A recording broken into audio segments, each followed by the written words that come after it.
अर्जुन राठौर इस देश का सबसे बड़ा क्रिकेटिंग सुपरस्टार, जिसकी एक झलक पाने के लिए, जिसे एक बार मैच में खेलता देखने के लिए इस देश के करोड़ों लोग स्कूल्स, कॉलेजेस और अपने ऑफिसेज से छुट्टी लेकर घरों में अपनी टीवी स्क्रीन के सामने बैठ जाते थे। आज अर्जुन राठौर ने फैसला किया कि वो अपना यूट्यूब चैनल शुरू करेगा।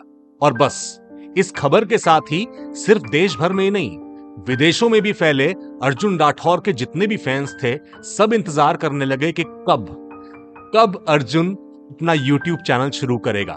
उसने फैसला किया कि वो अपने बर्थडे वाले दिन ठीक सुबह 10 बजे अपना यूट्यूब चैनल स्टार्ट करेगा। और अपने वादे के मुताबिक उसने ठीक 10 बजे अपने बर्थडे वाले दिन अपना यूट्यूब चैनल स्टार्ट कर दिया। और ये यूट्यूब चैनल स्टार्ट होते ही 1 घंटे के अंदर अंदर अर्जुन राठौर के इस चैनल पर 5 लाख सब्सक्राइबर्स आ चुके थे। एक दिन के अंदर अंदर अर्जुन ने करीबन 2.5 मिलियन सब्सक्राइबर्स हासिल कर लिए थे, और जो कि उसके लिए कोई बड़ी बात नहीं थी। देश में विदेश में उसकी काबिलियत, उसकी परफॉर्मेंस, उसके खेल की वजह से उसके इतने फैंस थे जो न जाने कब से इंतजार कर रहे थे कि कब अर्जुन अपना चैनल स्टार्ट करेगा और कब हम खेल के अलावा उसकी पर्सनल लाइफ के बारे में भी जान पाएंगे।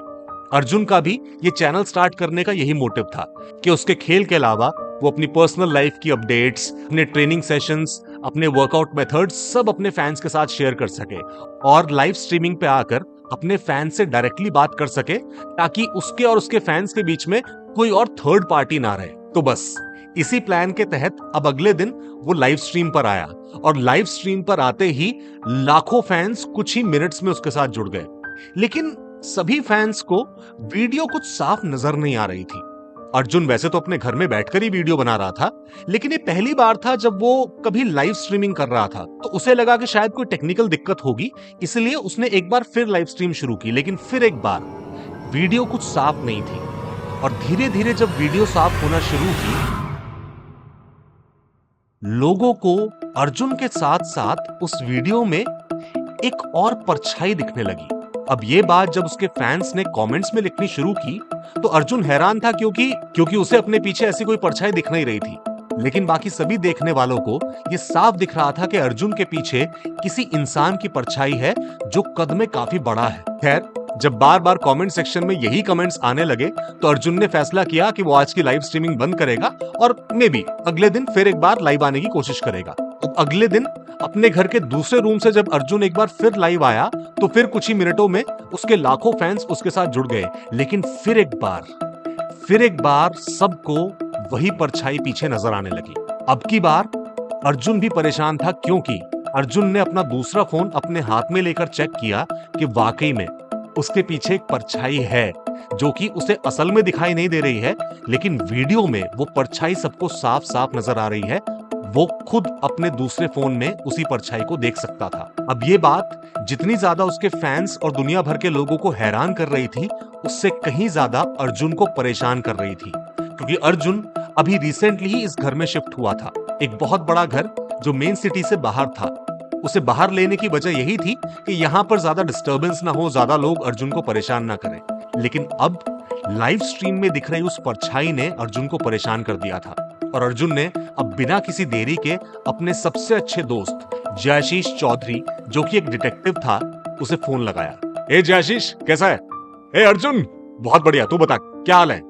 यार मैं बहुत बढ़िया नहीं हूँ। रिसेंटली मैंने अपना यूट्यूब चैनल स्टार्ट किया है, और अभी 1-2 बार मैं लाइव स्ट्रीम पर आया, और यार मेरे घर में मेरे पीछे लोगों को एक परछाई नजर आती है।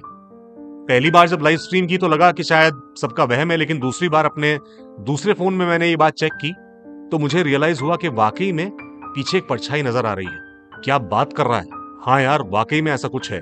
देख, मैं तुझ पर ही विश्वास करता हूँ। तू पता लगा सकता है कि आखिर ये है क्या? आखिर इस घर का बैकग्राउंड क्या है? ठीक है, मुझे आज का टाइम दे, मैं कल तक कुछ ना कुछ इन्फॉर्मेशन लेके तेरे पास पहुंचता हूँ। ये बात कहकर जयाशीष ने फोन रख दिया और वो लग गया अपनी इन्वेस्टिगेशन में। और जब अगले दिन वो अर्जुन के घर पहुंचा तो जो बात उसने अर्जुन को बताई, वो सुनकर अर्जुन के रोंगटे खड़े हो गए। अर्जुन, मैंने पता लगाने की कोशिश की। ये घर आज से 18 साल पहले एक फर्स्ट क्लास क्रिकेटर रौनक देशपांडे का था। एक डिस्ट्रिक्ट लेवल मैच खेलते हुए रौनक के सर पर बहुत तेजी के साथ एक बॉल लगी थी और उसे हॉस्पिटल ले जाया गया था और उसके बाद वो कभी मिला नहीं। उसके परिवार ने, दोस्तों ने, जानने वालों ने जब क्रिकेट बोर्ड के अधिकारियों से उसके बारे में पूछा तो उन्होंने कहा कि वो रातों रात हॉस्पिटल से कहीं निकल गया और उसके बाद कभी वापस नहीं आया। लेकिन उसका परिवार आज तक ये बात मानने को तैयार नहीं है। वो यही मानते हैं कि उस रात रौनक की मौत हो गई थी और उसकी डेड बॉडी को रातों रात गायब करवा दिया गया ताकि क्रिकेट बोर्ड पर किसी भी तरह के सवाल ना आए। तो रौनक देशपांडे को आज तक इंसाफ नहीं मिला है। तो शायद वो परछाई जो सबको दिख रही है वो हो ना हो रौनक की है। ये बात सुनकर अर्जुन के रोंगटे खड़े हो गए। उसे यकीन नहीं हो रहा था कि इतने सालों की मेहनत के बाद पैसे जमा करके जो एक घर उसने लिया, उस घर में ऐसा कुछ मौजूद है। तो जयाशीष, अब मुझे क्या करना चाहिए? देख, मैं तो यही कहूंगा कि तू ये घर छोड़ दे, इससे बेटर और कोई ऑप्शन नहीं है। कैसी बात कर रहा है यार, इतना अच्छा घर है, इतनी मेहनत से मैंने लिया है, ऐसे नहीं छोड़ सकता। तो फिर देख, तो अपना ख्याल रख और कुछ भी हो मुझे फौरन फोन करना। रात के चाहे 2 भी बजे हो, मैं पहुंच जाऊंगा, समझा? हाँ ठीक है। ये कहकर जयाशीष वहां से निकल गया। लेकिन उस रात अर्जुन को अपने ही घर में जितना डर लग रहा था, वो शायद किसी को दूसरे के घर में भी नहीं लगता। और अर्जुन ने महसूस किया कि अचानक से उसके कमरे का टेम्परेचर गिरता जा रहा है। उसे ठंड लगने लगी और अचानक से वही परछाई जो उसने अपने फोन में लाइव स्ट्रीमिंग के दौरान देखी थी, सामने वाली दीवार पर उभरने लगी। ये देखकर अर्जुन कांपने लगा, उसके होंठ सफेद पड़ने लगे। और तभी उस परछाई ने अर्जुन से कहा, घबराओ मत अर्जुन, इस घर से जितना प्यार तुम्हें है उससे कहीं ज्यादा मुझे है। मैंने भी कई सालों की मेहनत के बाद ये घर खरीदा था, लेकिन फिर मेरे साथ जो हुआ, मैं कभी जीते जी इस घर में वापस नहीं आ पाया। लेकिन हां, जब तक मुझे इंसाफ नहीं मिल जाता, मैं इस घर को नहीं छोड़ूंगा। तो मतलब जो जयाशीष ने मुझे बताया वो सच है? हाँ, वो सच है। तो अगर वो सच है तो मुझे बताइए, मैं कैसे आपकी मदद कर सकता हूं? उस वक्त क्रिकेट बोर्ड के चीफ हुआ करते थे अरिंदम रॉय, जिनका घर यहां से करीबन 25 किलोमीटर दूर है। अरिंदम रॉय के घर में आज भी वो फाइल है जिसमें मुझे डेड डिक्लेयर किया गया था, जो कभी भी दुनिया के सामने क्या, मेरे परिवार तक के सामने नहीं आई। मैं चाहता हूं कि तुम वहां जाकर वो फाइल निकालो और मुझे मेरा इंसाफ दिलवाओ। इस वक्त अर्जुन की जो हालत थी, रौनक की रूह को ना कह पाना उसके बस में नहीं था।